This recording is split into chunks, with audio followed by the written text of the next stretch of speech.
Post-Socket Students Planet. We're here at the St. Mark's Theater, number 80, and they are judging on who is going to be the winner. I'm sure this is not easy, and I'm just getting in from a whole bunch of events. We'll see what happens.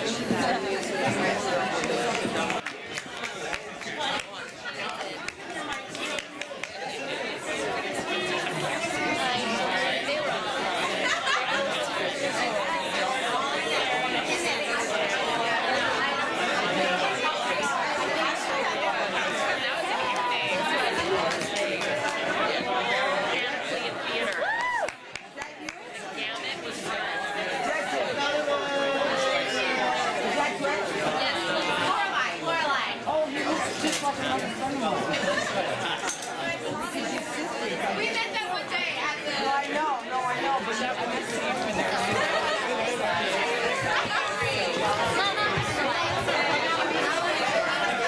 great. Thank you.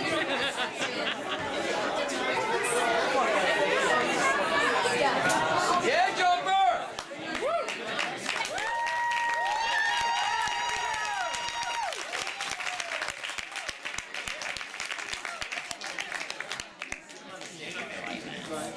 All right, everyone.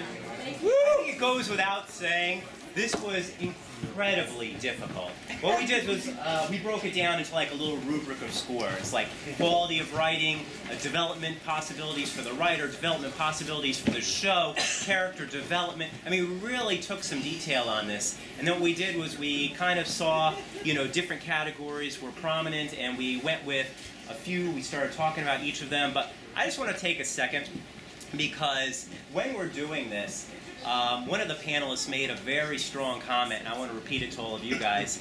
You know, when the shows come to us, they come to us in a very rough format, because many of these people are writing this for the festival for the first time, or they've taken a longer piece and they're just condensing it as best they can to get it in front of some producers.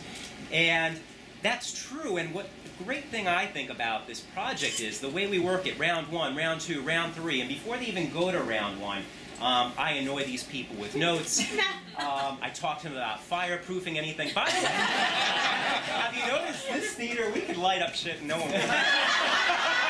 I love this theater. We could have a bonfire. We came from the Duke Theater. It was a very different experience. They're so annoying. But we could have like a whole rocket here and no one would really but okay, but all that said, we really do agonize over which shows get into the festival, which shows move on to the semifinals, and then on stage right now, you know, what Sean brought out, you know, make sure you tell them like how hard it was. That's not BS. It really is a trick trying to figure out like which project succeeds. Looking here, just to go through quickly, we've got, I can't even recognize them. They look like, they're kids. They look like kids now. But we have Sleepy Hollow. Michelle Ackerman has been so lovely, and Nicola and Debbie. Like this really wonderful Nick, the musical director. I mean, they work so tirelessly to every painstaking detail. Their programs had little ribbons around them for the fur. That stopped quickly. But I mean, everything was so painstakingly taken care of, and that's because they love their piece, and it really showed. Then we move on to historical. They come all the way from Connecticut.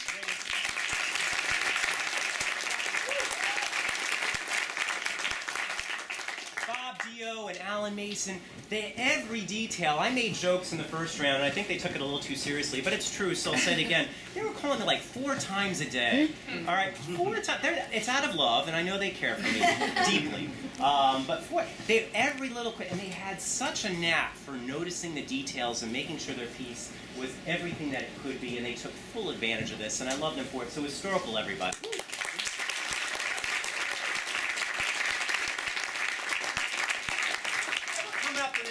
I just want to run through the woods and look for wolves. I mean, Wolf Tale, the lyrics in Wolf Tale, they wrote that thing, I mean, they threw that together. They're going to tell you it was like a couple months, but I saw it after a couple months, and I saw it like when they submitted it. They threw that together in like a month. I mean, every little detail, it was funny. Okay, that's one of those shows like, you see, wow, you look at that, and half the stuff when they talk about a whole new world and all that, it's just funny. And wow, the wolf, wow, the wolf. I just think it's so talented. And watching these women, Laura Lee and Kristen, come together and write this in their beautiful cast, it really was such a pleasure. And the wolf is part of that too. I don't know his name, but you're very talented. I haven't even started drinking this. And everybody, so Wolf Tail.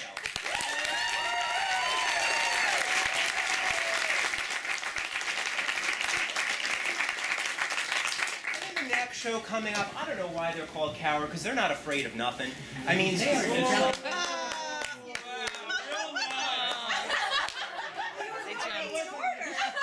He was doing the musicals first. Katie, and I I'm just just too short. Okay, Boo! everybody standing behind me is...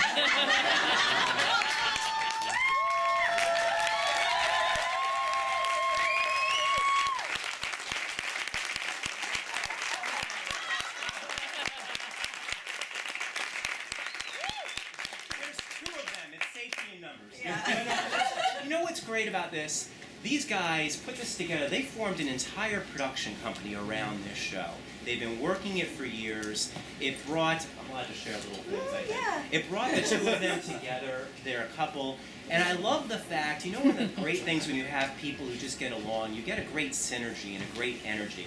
And let me tell you, Kimberly and Brian have that. And I think it shows in their performance. They execute the crap out of that play. It's very well written. Everybody, please, warm welcome.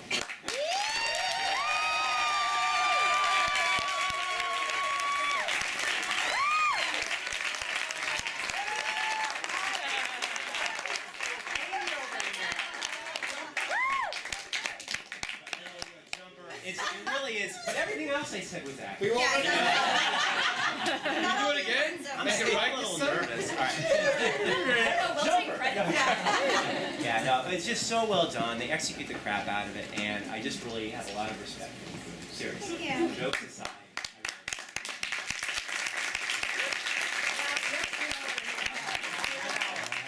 So you don't feel like it's only you. And then Coward, they're not afraid of nothing. That was a pretty quick joke, actually. I was so excited. But no, Katie Schwartz put that together.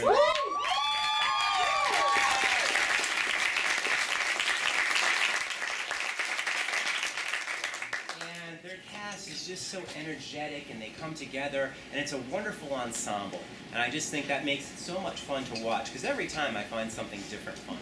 And that's true. Half the time I'm just like in my own little world, but they make me laugh, and I love that. And they're just very talented. So everyone, Cow.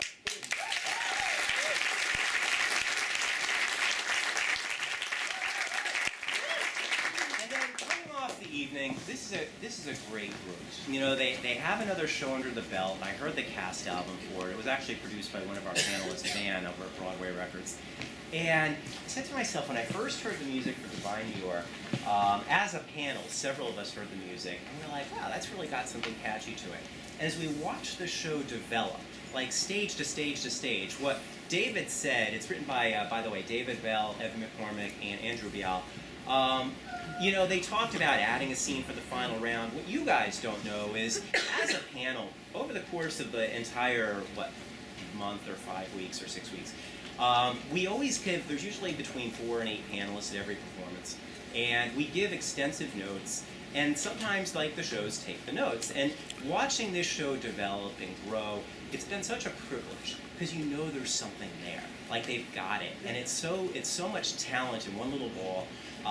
And watching Emily and her colleague, I'm sorry, what's your Brad sing. I mean, I sit there every time. You guys might know it. I'm on the edge of my seat. Like, I'm sitting there, I'm like, I know that you guys rock. And I'd be like that dude by the stage door, like, you know, hey, I'm a loser. Can you please sign my program or something like that? But it's like, it's so wonderful, like, watching you guys perform and watching all the talent that goes into it. And I got to say, for everyone here, I mean it from the bottom of my heart. I really love you guys. And I think you know it too, because like I'm always trying to help, and I want to see you guys succeed. And anything I can ever do. I mean, I'm a math teacher, so I have no talent whatsoever when it comes to arts. But like, I can do the hell out of a whiteboard though in a math equation. But, like, I really care for these people, and I care for all the participants, and many of them are here tonight. So let's, before we announce the winner, just give all of these folks